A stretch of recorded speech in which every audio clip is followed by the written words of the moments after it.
Hello, everybody, and welcome to EduMatch. So follow along with us on Twitter. Hopefully, you're also tuning in at podcast.edumatch.org/tweet talk.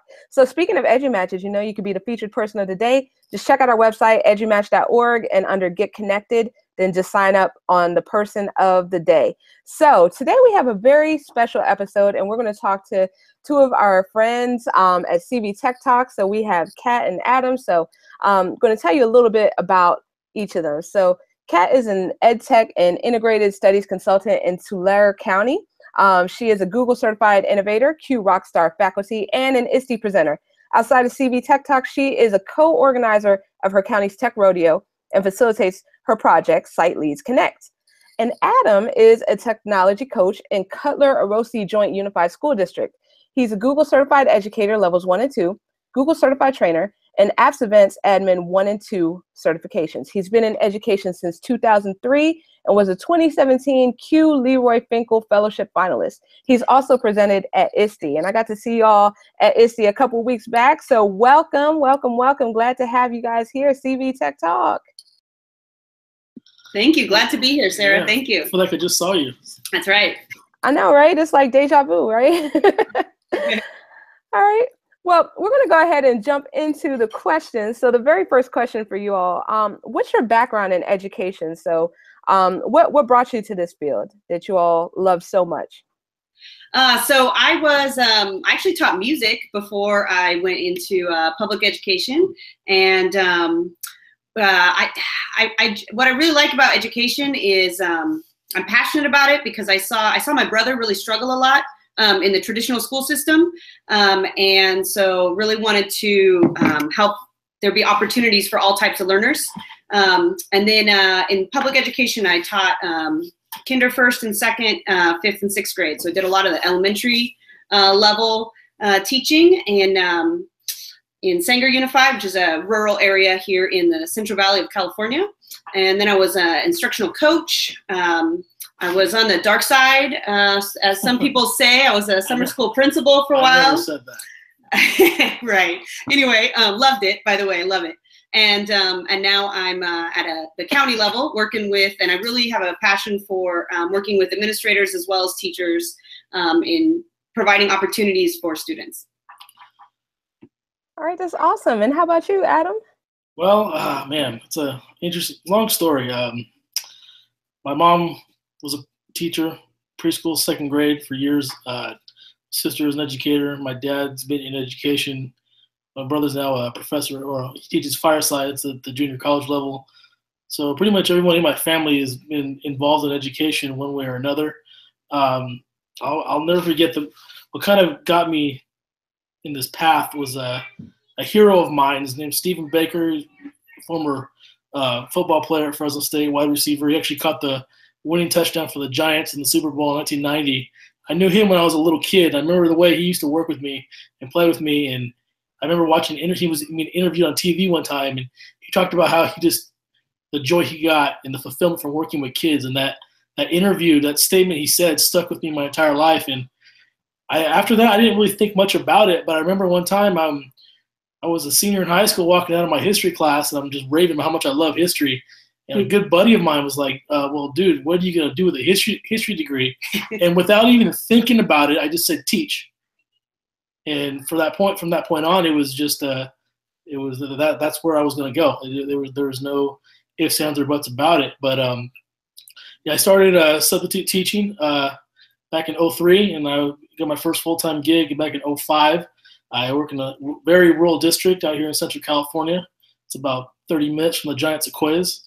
Cutler-Orosi Joint Unified, and I taught 9 years. I taught U.S. and world history for 7th, 8th, 10th, and 11th grade.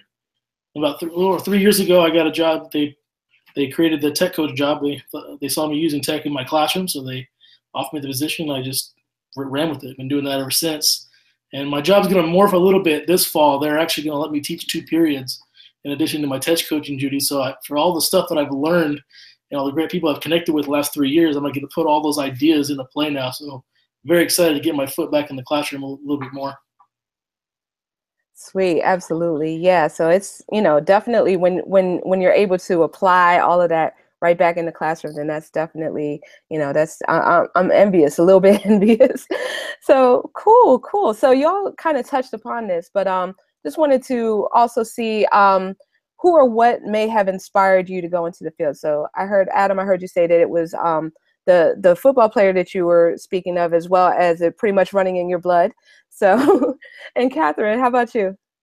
I think part of it, my father was in education for over 30 years, and I really saw him put everything into his job and into those kids, and I saw him make a difference. I then went back and taught where he was at the district he was at for 30 years, and I kept hearing people talking about the difference that he'd made, and the fact that having those relationships with those kids makes a really big difference.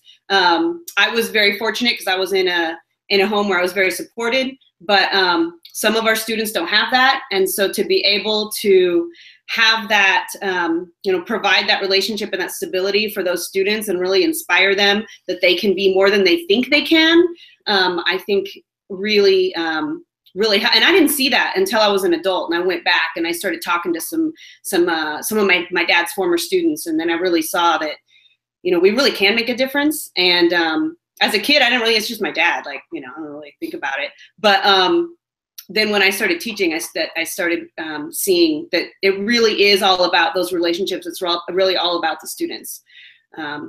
So I would say that would be my inspiration, would be my dad. Yeah. Absolutely. So y'all are from a line of educators, both of you. Yeah, pretty much. Yeah, absolutely. But definitely the relationships piece, the relationships are the foundation of learning pretty much. So, yeah, so great to hear you guys say that. Okay. So when, where, and how did you all meet each other? So should I go? You go ahead and start. Okay. Well, we actually knew of each other through Twitter. Yep.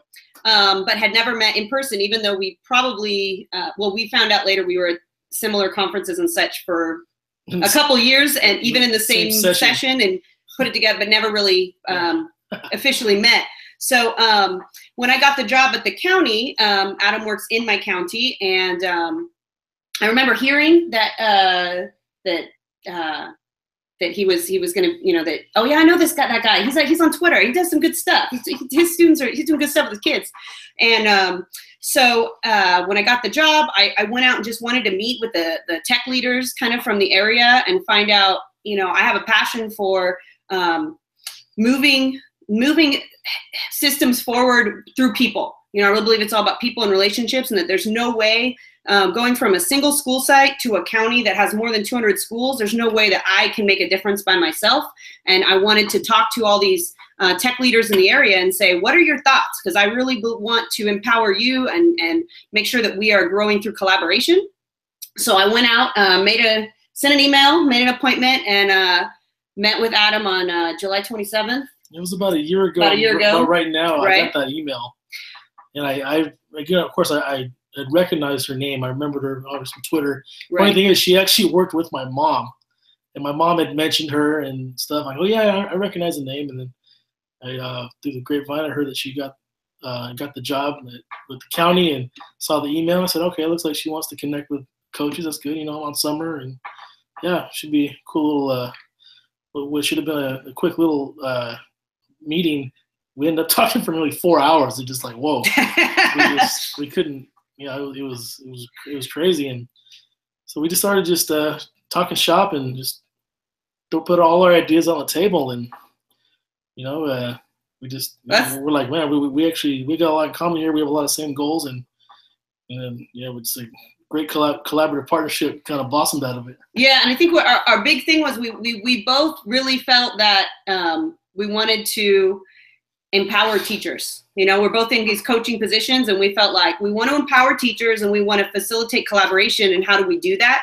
So Adam had the idea of a Twitter chat. You should do a Twitter chat for the area. And I thought, oh, that's cool. So that's what we started. Yeah. We started with the Twitter chat.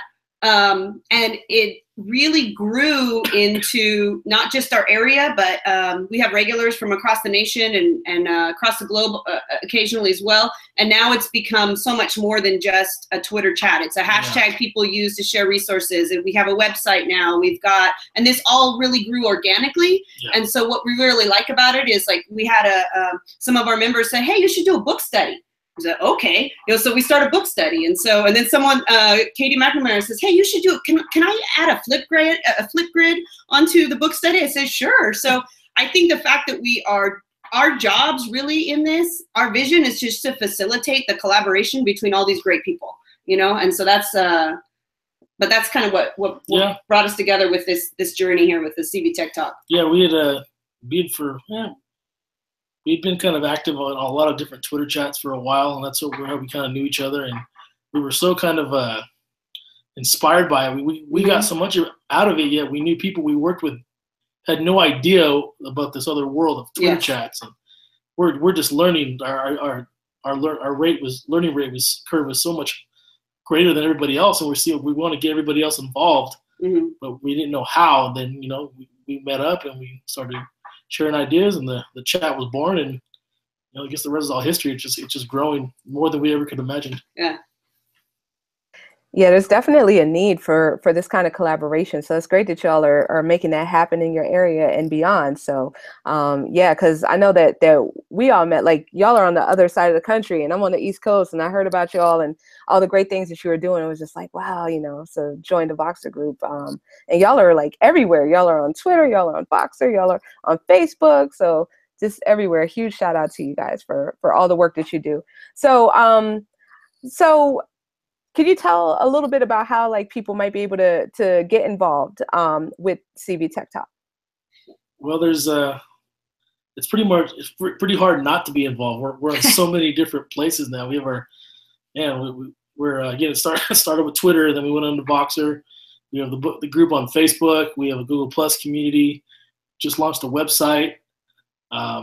There's so many ways to get to really get involved at this point. And the reason we did that was because we noticed with Twitter, for example, us ed tech geeks, as techies, like, we love Twitter and we're on it all the time, but it's very quick moving. And so for those teachers that are not as familiar with it, they would be interested in the Twitter chat sometimes, but they're not on, so they don't get the notifications and the reminders. And so what we decided was, let's meet them where they're at.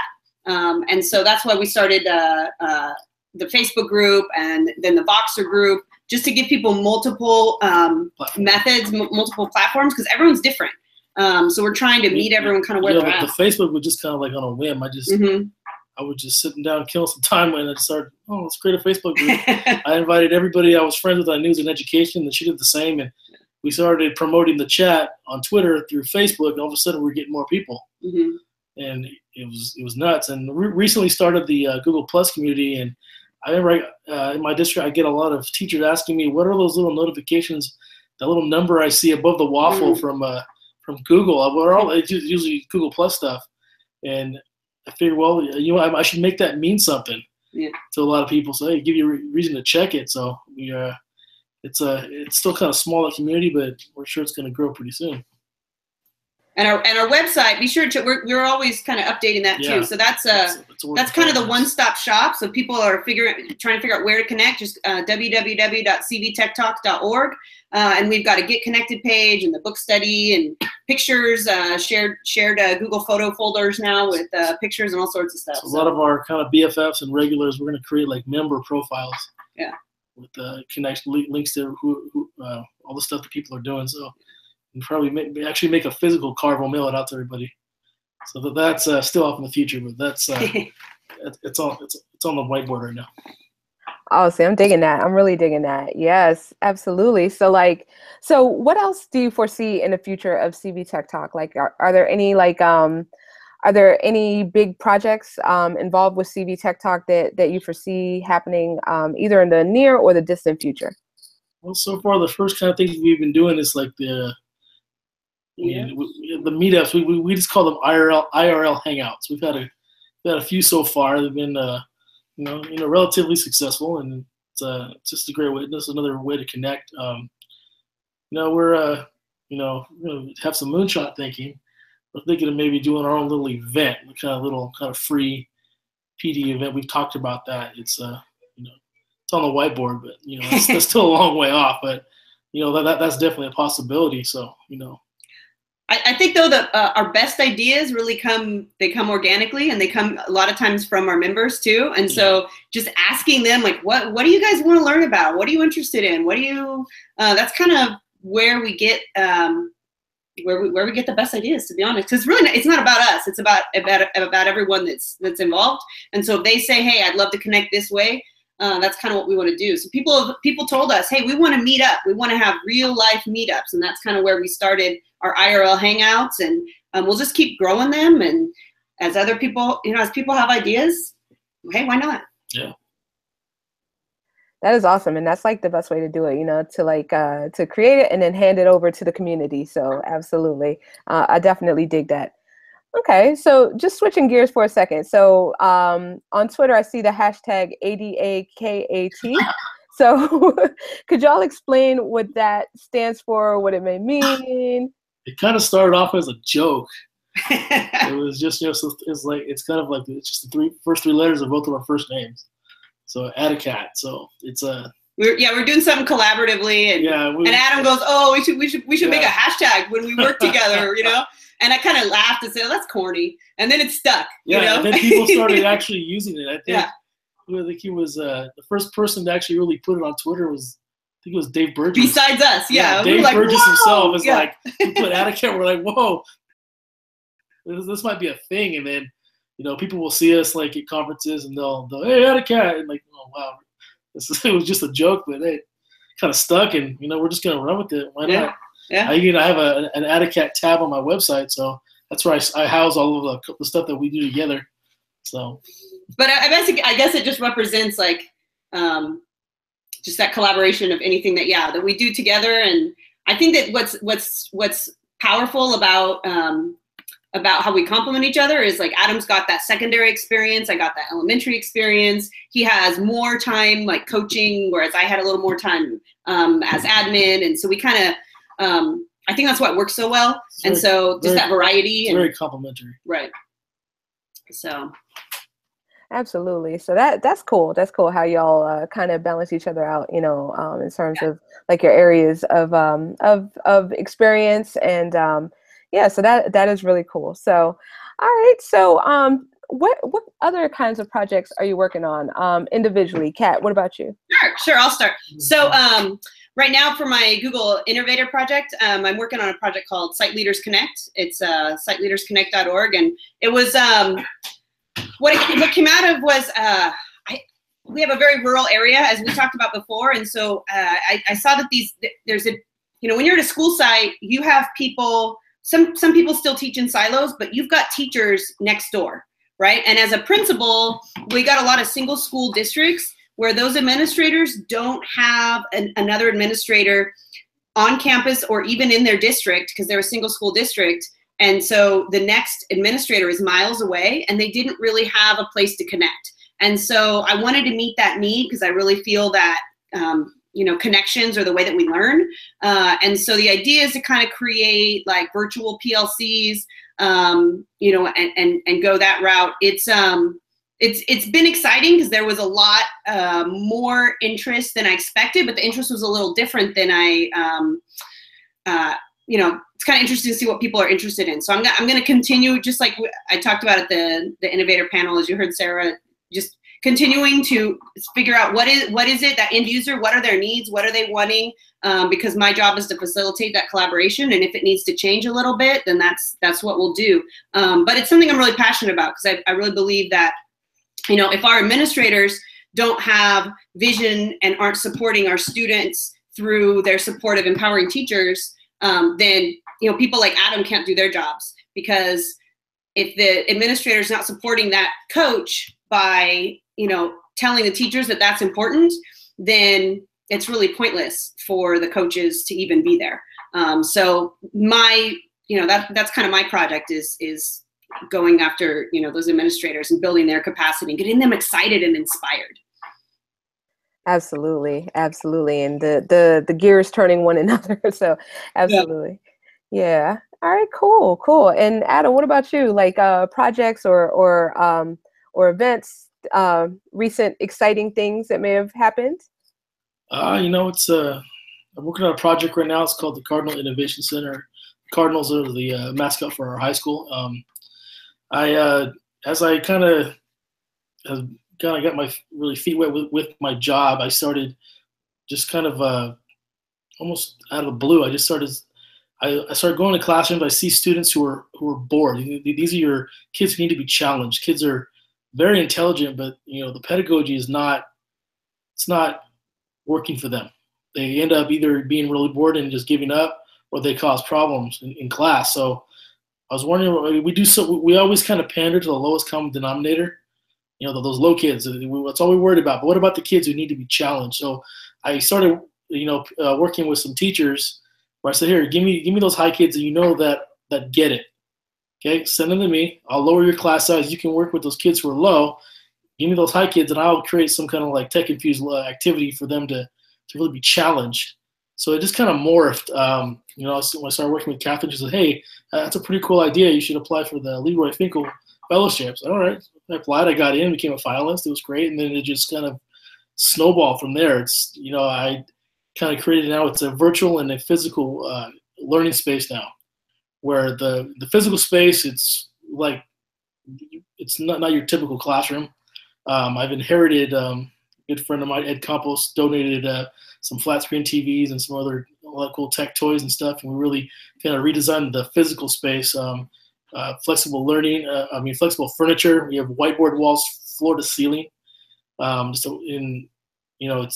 really cool. I even put in a movable stage in the middle of the room. So I have no front of the classroom, but there's definitely a center, and it's pretty cool. But the virtual space, which has taken a lot of my time, it's a website. It's cardinalinnovationcenter.org.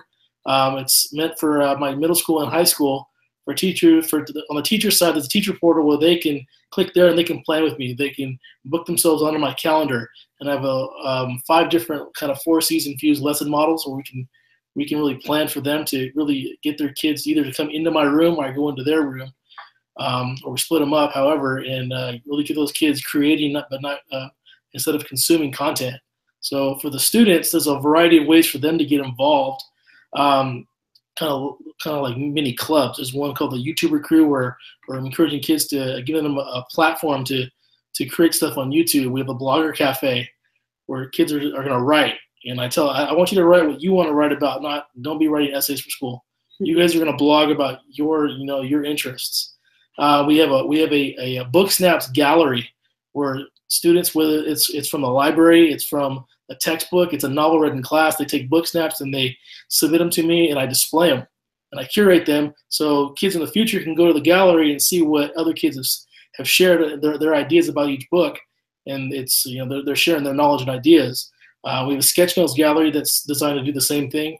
I just started another one called a meme gallery. That's going to be fun because I've done a lot of work with kids making memes using Google Drawings, and they're pretty creative, so I want them to share it on there so it's a resource for them to go to any time of the day. So I'm going to actually get to my district has gotten behind this project, and it's going to be open before and after hours, so kids have a place to come, safe place to come to get on Wi-Fi. They'll have whatever tech tools they need, no tech or all tech or no tech, whatever they need to kind of do the job. So when I presented this in the Google Teaching Theater at ISTE.